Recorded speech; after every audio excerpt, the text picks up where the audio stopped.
Back in the day, I used to play things like Jetpack on the Spectrum and Chucky Egg and all these sort of games that are so old school now. I loved them because I could control left and right and I could control up and down, so I just roll my hand over a left and a right and an up and a down, and it was fine.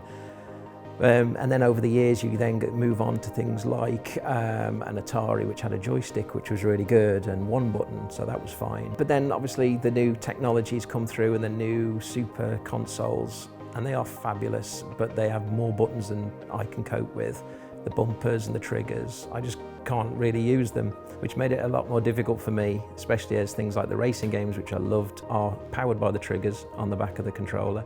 And then it was mainly through a guy called Steve, who works at GAME Telford, that I found out about SpecialEffect and the work they do with disabled gamers.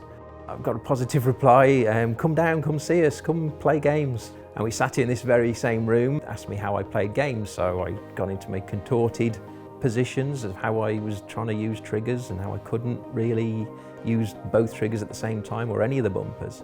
After they had watched me struggling and in this contorted position where I get a hip ache and back ache and all sorts of different ailments because of trying to play a game for more than half an hour, we suddenly realised that all these buttons could be configured and I can actually use my feet. Now, the first time we put the buttons on the floor and I took my shoes off and started using my feet, it was incredible. It was just opened up so many possibilities gaming-wise. It was just amazing, and it literally opened up the world of gaming to me, and I can literally play any game I want to now.